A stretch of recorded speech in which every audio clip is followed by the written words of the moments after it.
Alright guys, welcome back.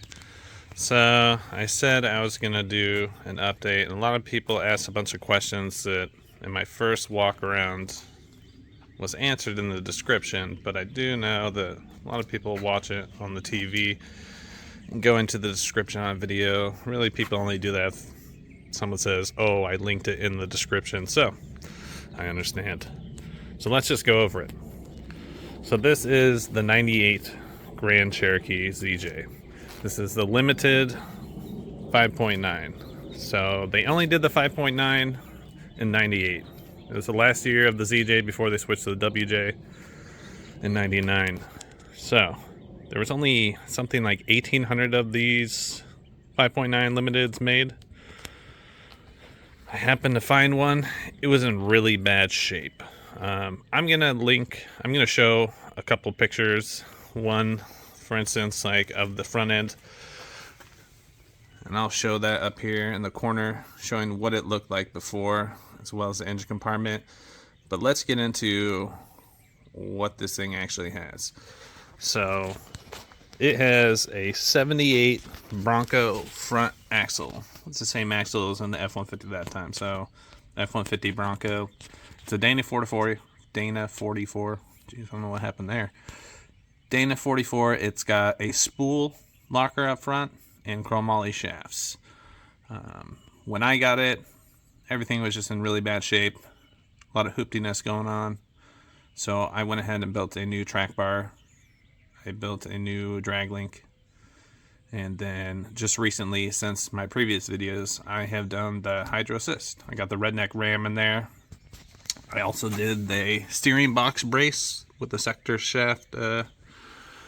Yeah, so that's in there. It also clamps the box higher up as well, so that's nice.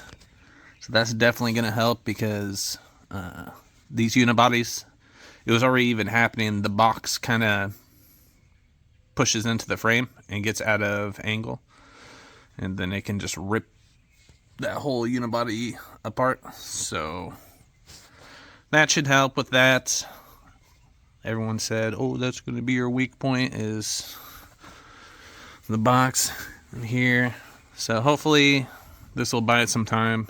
I still plan on doing the frame stiffeners on this. I've just been putting it off because they're not fun to do. Also, when I first got this thing, the coil buckets, like this was a mount here, and then a flat plate that then bolted to the original 78 Bronco. I don't know what this thing is called, but it just makes it like that radius arm setup. It just clamps around the axle like that. So I ended up cutting that off using the factory Bronco like spring perch, and then the angle is super off because you can see.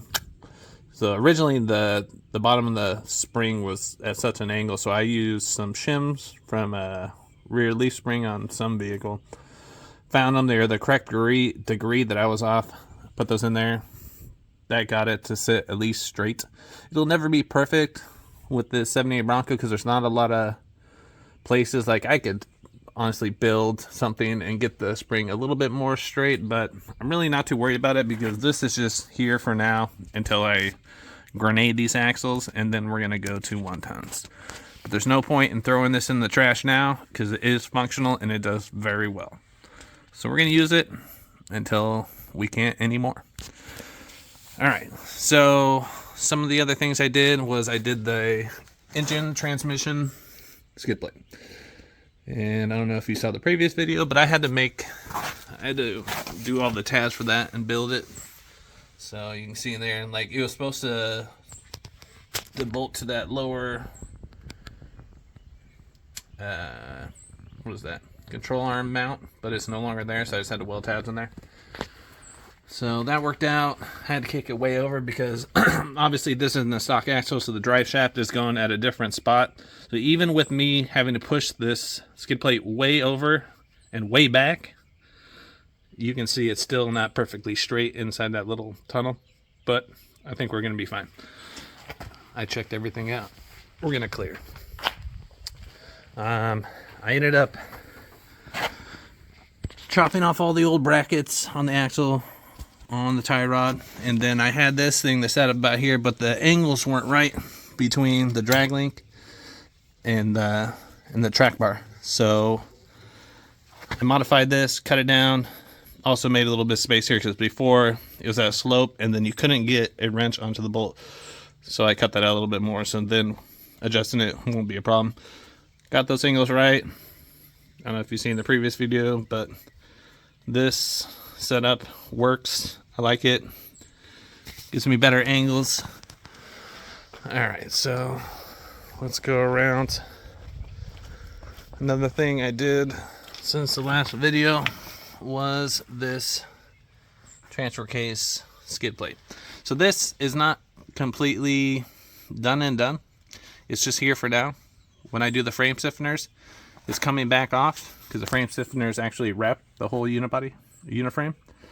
So also, I'm not super happy with that angle. You can clearly see in this camera that thing is sloped back.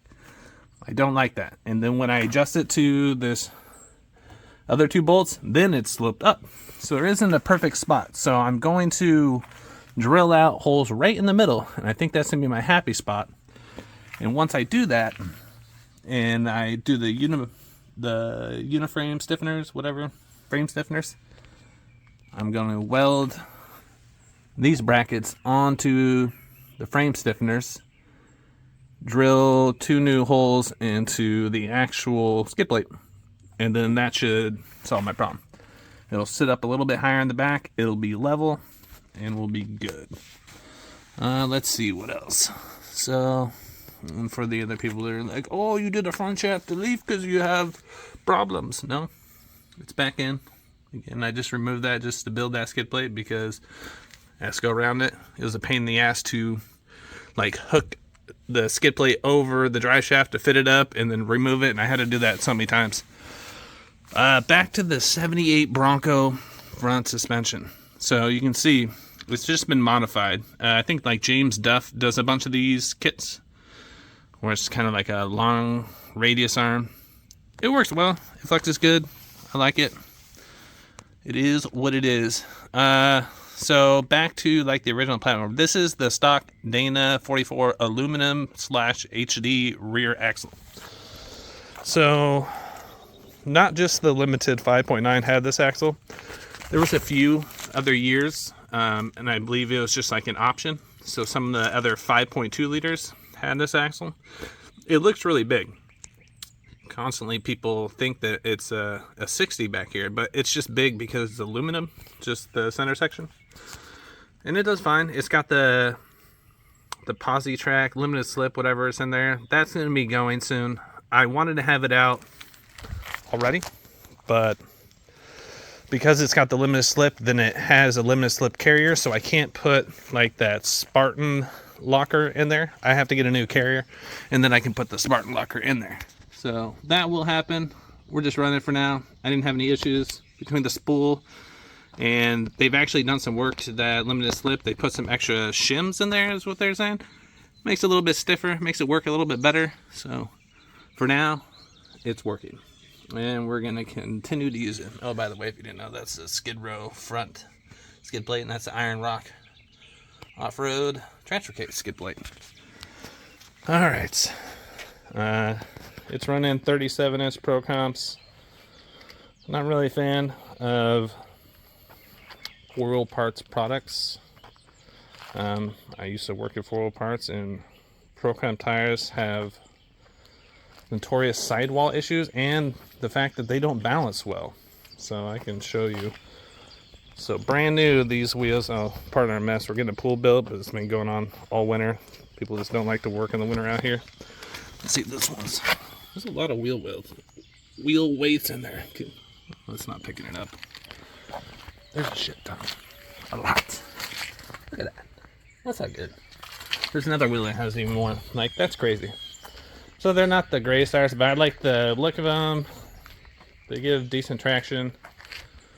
I just got a good deal on them, so whatever.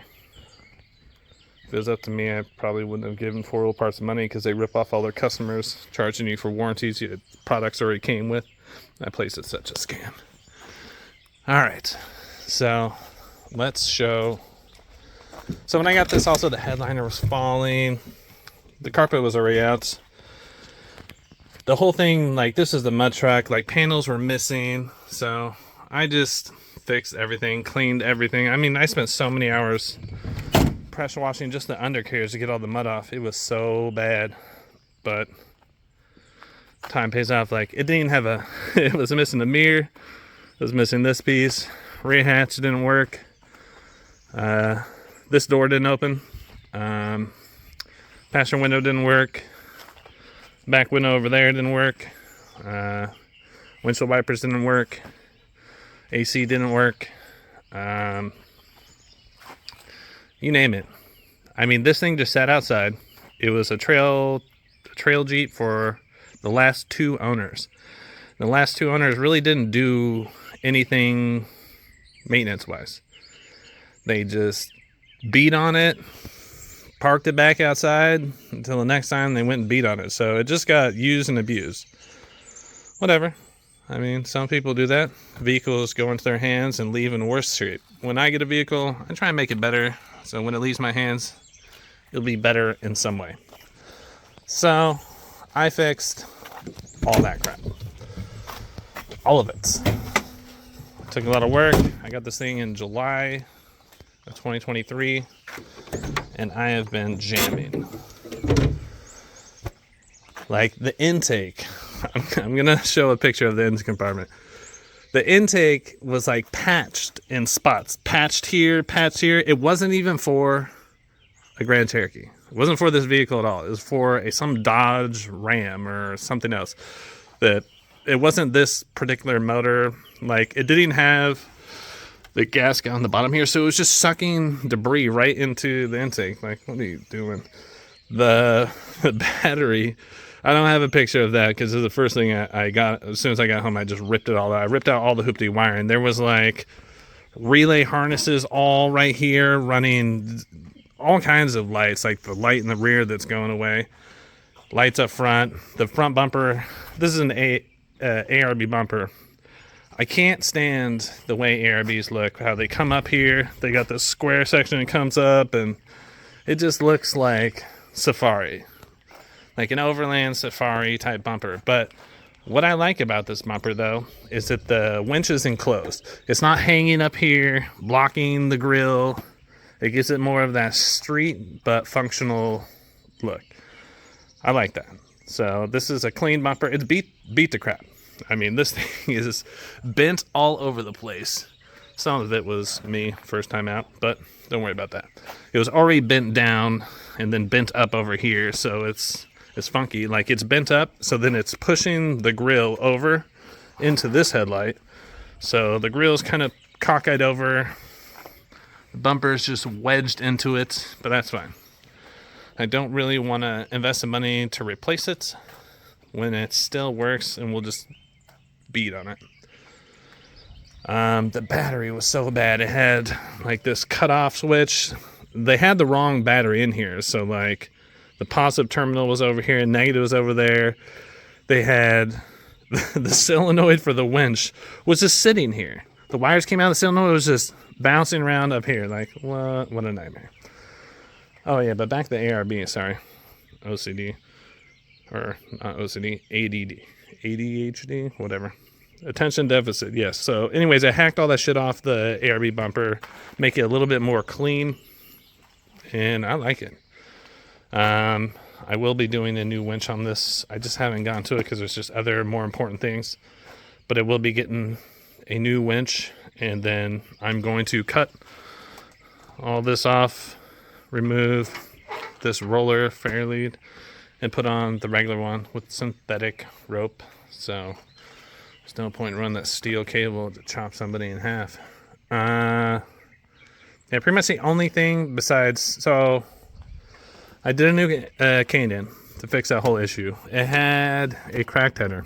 So I went ahead, replaced the header in here. I don't even know if I can get a good view on that. Had to do a new header in there, so that fixed that. I did all the regular maintenance on it, so new plugs, wires, distributor, rotor, coil, Odyssey battery, So pretty much just went through everything and just refreshed it, made it nice. Again, I think you guys will have already seen the picture that I posted a minute ago of the engine compartment before. It wasn't like early before, because I believe the relays and the battery had already been switched out, but it was still pretty bad. You can see how dirty it was. What else? Yeah, that's... Oh yeah, so then in there also there was the power steering pump bracket was cracked. Got that. Had to just redo all the... Someone did this. I'm not a fan of it, but it was already done, so reversing it is almost near impossible because they put it on plastic. But they did this like bed liner, so I redid the bed liner because it looked like shit when I got it. I had to re-trim all the fenders way up because it originally came with like 36s, like the Super Swampers. And I don't know, they kind of use it for like muddy. I don't think they really did like rock crawling or anything. So now it's got 37s. I had to trim it up a lot because my first time out, I got it bound up in here real bad, and it had this bumper, and this is not super thin. It had it folded out. I may be able to show a picture of that. I had it folded out real good. Luckily, I didn't cut that tire, and so maybe I have a little bit more faith in the Procom. Maybe they've changed something a little bit more in this tire, but surprisingly, it didn't blow. So back to the bed liner shit. I redid it. You can see this truck has been used and abused. It is beat. But we've made it nicer. But you can see it's got its battle scars, which is fine because that's what I used it for. So at one point, I don't know whose rear bumper this is. I've looked everywhere. Either this was a one-off, or the company that built it doesn't make it anymore, or they went out of business, or I'm just not finding it. But I've looked for it because I really like it. It does seem like it's kind of it was like a bumper and then someone else built the tire carrier, because that definitely doesn't look... You go over here, just the wells, like whoever built this bumper originally ground all the wells down, but clearly they didn't grind this one down. But it must have had a tire carrier on here. You can just see by these brackets. I'm not a fan of the tire carriers on a rock crawler. Like if you're overlaying, like this thing gets trailered to the trails, so I don't have a spare tire for it. I'll just put it back on the trailer, or I'll plug the tire. Eventually, yeah, I'll carry one. I've had one with all my other vehicles, but this one's just, once you get 37s and above, carrying a spare is just more difficult. Like it won't just fit in the back. I don't want a huge tire on the top making it super top heavy. It's already top heavy. So I don't know. I don't like when they're on the back on the tire carriers and they're just jiggling. I had built one for my previous vehicle, and it was a solid one where I built it off of a receiver. I got some receiver tube and then built it up, and then it was adjustable using wheel spacers. I could get it as close as I want, and it was really tight fit.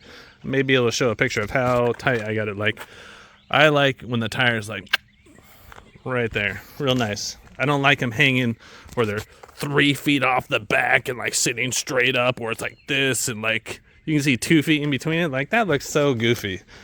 I will not carry a spare if it's gonna look like that. I'd rather have the clean, like this vehicle's not even supposed to be out here look, because that's what's great. Like when a vehicle has so much stuff on it, like it looks like it's supposed to be out there off-roading. Okay, well it's in its intended place to be. But when you have the vehicle that doesn't look like it should be there and it's out there, that's when people are like, oh. I mean, that's just cool. That's why I think I kind of like SUVs, like Grand Cherokees over Wranglers. You expect a Wrangler to be out there. That's what it's built for. That's what they've been doing forever. So I like the weird ones. The ones that shouldn't be out there. And you make them go out there. Like this thing doesn't even have a frame. It's got a unibody. This is like a Ford horse. Yeah, but it gets the job done. Like I can hear the creaking from the frame when it's articulating. So it definitely needs to get the frame stiffeners, but it'll happen. I've been putting it off because I'm going to have to go get more gas for my welder. And it's just not a lot of fun. It's a lot of tedious work, just doing 2-inch welds, moving around because you can't get it too hot. You really got to concentrate into the thicker metal and not the unibody. Otherwise, you just destroy it, and then it compromises the unibody, and then you're not doing any good, and you're just wasting your time, wasting your money. So it's going to happen. We're going to get there. Probably in a month or two, that should be done. And then after that, I don't know. We'll see what's next. But it's getting there. What else? So it's got the 17-inch method wheels. Those are not real beadlocks. I don't do real beadlocks. Real beadlocks are a pain in the ass. I never even air down low enough to be beneficial. I'm not really the guy that really beats on it super bad. Like some vehicles. Maybe I'll throw up a little clip of a Grand Cherokee getting just destroyed out of URE just a couple months ago.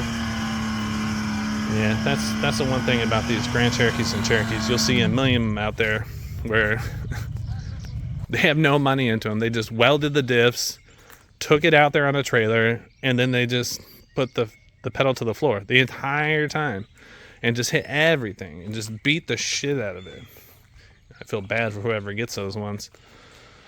But yeah. Not so much of this one. I won't be doing that. Let's fire it up. Let's hear what she sounds like.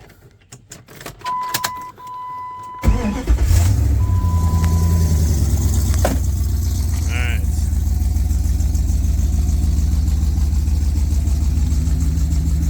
So I'm not a big fan of this exhaust. This exhaust came with it, and it has kind of an exhaust leak because they weren't good at welding. So, oh yeah, you can see where it's leaking right now. Oh yeah, right there. Oh well. So anyways, I will be putting a flow master on here and getting that fixed. But for now, whatever. It's pretty loud. Let's hear it.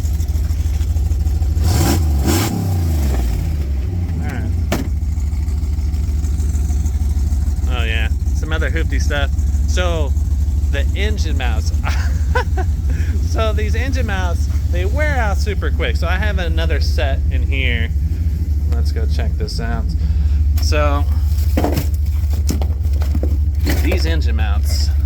So I did the engine mounts and I think this one's the transmission. Yeah, it is. But it's the same design. It's this. And so this thing, like, it flexes. It's all rubber inside here, and then it just has this metal piece right in the middle. So these things are just, it's a shitty design. It doesn't work out, and like I've watched a bunch of videos on it, read about it, and people will put them on, and then 2 months later they get to replace them again because their vehicle's acting like it has a misfire where it's just shaking because of the motor. So what I did is I found this company that really does them for XJs, but they're like solid engine mounts. So I did those. So what this guy did is he had the regular engine mounts in there, and then he ran chains. Let me grab this other mount from. I mean, I remember when I first looked under there, I was like, oh my god, what is happening? So on this bottom section underneath the hole down here, they ran chains to the bottom to keep it from sagging and keeping the play out of it. So it was chains, just rusty old chains. You look in there and you look up and you just see chains running underneath the engine mount. It's like, what the hell? So yeah, there was a lot of stuff that had to get done. I mean, so many things, and there's things that I'm not remembering about, like just like the adjusting the ball joints. Like the wheels were like all cambered out, like nobody cared about anything. I had to replace some of the stuff. Like they had the starter in there, the springs because the way the original spring purchase were mounted, I don't know if you can see this, but the spring was wearing on this. There wasn't even a bolt here. There was no bolt or no nut. The bolt was frozen in there. It was frozen. It had a bushing here before. It was rusted to the inner sleeve of the bushing, and they had tried to get it out didn't, forgot to put the nut back on, and that was it. That's how I received this vehicle. I didn't even drive this thing on the trailer. When I traded this for another vehicle, he gave me this Jeep and some money, and I didn't test drive it. I just sat passenger and said, you take it, I don't trust this thing. I knew I already had the plan for what was gonna happen to it, but I just wasn't gonna have it break right there while me driving it. If it did happen, something that happened just there on the test drive or loading on the trailer, it was gonna be his problem. But he got it up on the trailer and made it. Another hoopty thing that was super sketchy, and I can't believe that they were driving around all fine, was this had a regular, you know, just the standard stock tie rod joint here, but it wasn't the stock one. And so when it came up, it wasn't going all the way through because it was the wrong one. So the hole on the pitman arm was too small for whatever like full-size 1-ton tie rod they were using. So there was a gap between the tie rod and the pitman arm, and then yeah, like, it's amazing that it didn't shear off. So there was a lot of weird stuff like that. So I really had to spend some time going through everything and making sure that this was not a death trap anymore. And we've gotten it there. I have hundreds of road miles on it. We've taken out Uwari a few times, and every time we take it out, we're always making changes and fixing stuff. So, I mean, for now, it's great. It flexes. I can show a picture of that here from flexing it out. Right here, there was a rock pile over here when they first started on the pool, and so we were flexing it out there. Kind of bummed the rock pile's gone. My wife's happy, but I don't have a flex ramp. But here she is. Had to replace everything. I mean, tail lights, headlights, turn signals. There's less things that I didn't have to replace on this, but we got it. It's working. Oh yeah, the stereo. So I don't know if you guys are familiar with Infiniti and Dodges and Jeeps. What a nightmare. What a nightmare. I hate Infiniti systems. Like, maybe that stuff sounds good new. I don't know. I don't buy new cars. My wife gets the new cars. I get the old ones. I like old because I can customize them. I'm not going to pay a car payment and modify it. That's just stupid. So, Infiniti. Yeah. Screw Infiniti. So, when I got this thing, there's no radio. I got to have a radio. Who drives a car without a radio? I don't know that me and that person get along. So, I go in there. I get a new factory amp because I figured, it's probably just the factory amp because there's no sound, nothing. It was not, I don't know what it was. I never got to the end of it. I bought a new factory amp. It didn't work. Well, not new because they don't make it anymore, but I got a used working, they said. It didn't fix it. Then I go in there into the door panels, and they had duct taped the speakers in. Aftermarket speakers, didn't screw them in. They duct taped them because I guess maybe they needed a bracket, like a little plastic mounting bracket. They duct taped it in, so I had to do all that. So I had to do all new speakers, head unit, bypass the factory amp. I ended up having to do a 6-channel for the speakers, and then just the 4. It just dropped on my head. And then a 4-channel for the subwoofer. Now this thing does have that. Some of the XJs had this. It's like this roof, like, speaker bar. So it's got the 6 with that. Yeah, I mean, it sounds good now. It works.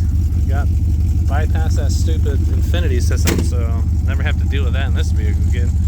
But I'm about to have to deal with that in this fucking Ram over here, because it still works, but the speakers are on the verge of blowing. You have to have the bass real low, and then there's no Bluetooth because this is a 2004, so Bluetooth didn't happen until, what was that, 2007 or 8, when Bluetooth became a thing in vehicles. So I'm gonna have to do a Infiniti amp bypass on that thing too when I do a new head unit, so I can have Bluetooth. And then the door speakers are crap because they're Infiniti, so I'm gonna have to do new speakers in that. And then once I do that, I might as well put They make like custom sub boxes going into the rear seat. So I'm probably gonna do that. So then it'll have a comparable system to this thing. And then I can stop driving this thing so much, because I only drive this thing on the road right now because I don't like driving the Ram, because it's got no tinted windows, it's got no stereo system, it's not lifted or anything. It's just a tow vehicle. And so when you have this or this, I drive this. It's fun. I mean, that's why I made it reliable. So it's street legal. It can go out there, it can take it down and get some food real quick, whatever. It's gonna do it. And then also having that reliability is great, so I'm not overheating on the trail and being a typical Jeep out there. Having the hood popped, overheating, no thank you. So now we're good. Oh yeah, and then I did do some lights on the dash because I got this gift card from Amazon, and I was like, I don't know what to do with this, like 15 bucks, and they had this this kit for the gauges. So I replaced them with blue. Why not blue? So yeah, and then of course I did all the interior lights and LEDs. You got it. It's better. Who wants halogen anyways? Those bulbs get hot, they draw more power. You do LEDs, they draw less power, so if you screw up and you leave a light on, your battery's not going to be dead the next day. So all the bulbs in this thing have been switched. Exterior, interior, they're all LEDs. Under the hood, you know, all the signals and backup lights, all LED. You have to. It's the best, it's the future. If you don't have them, you're just behind. Anything else? Shit, I had to do a new AC condenser on that thing. Oh yeah. I told my wife not to roll down that window. She did. Now it's off the track. So I gotta get that corrected. It's another thing. Oh yeah. I came back here to talk about something I was gonna do, and I got all confused on the bumper. So the next thing to do is, this is the factory hitch receiver, and it hangs below that bar, which I'm not a fan of. And then I have that light bar backup light. Yeah, that's gonna go. So what we're gonna do is, you can see my departure angle. Oh, there we go. Get my hand in the right angle. So I want to move that up. So what I'm gonna do is, at first I thought about going in here and grinding all this stuff out. First of all, getting a grinder in a spot like this, because you see this got a flat plate here, and on the back. So getting my, sorry, I didn't have the camera. Flat plate here, here. So getting the grinder in there to get some of these welds is going to be extremely difficult. It's going to be a lot of time wasted. So I'm going to buy, they have this other kit where it's just this centerpiece. It doesn't have the sides. Centerpiece, and then it's got this mounted in the tube.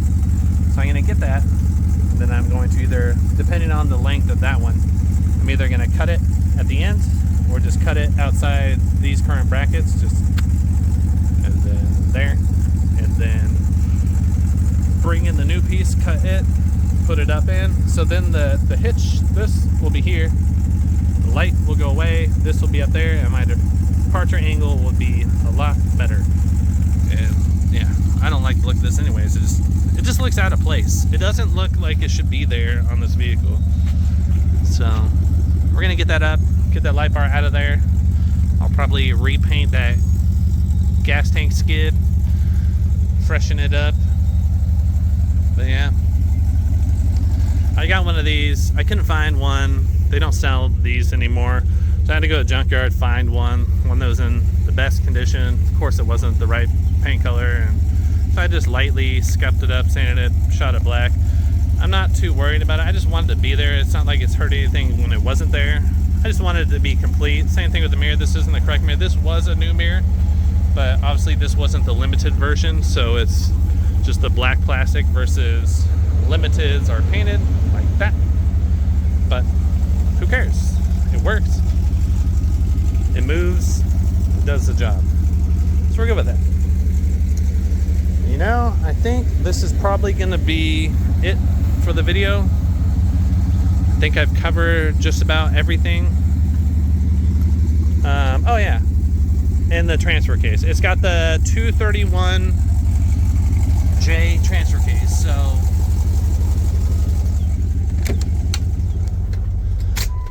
I don't believe that was the one that came in. I think it was like a 242 or 249. I can't remember what came in at stock, but this is not the stock transfer case. It's a 231J, and then I did the advanced adapters slip yoke eliminator on it to get a better angle to eliminate any driveline vibrations or issues with it being lifted so high. And I do plan to lower this thing 2 inches.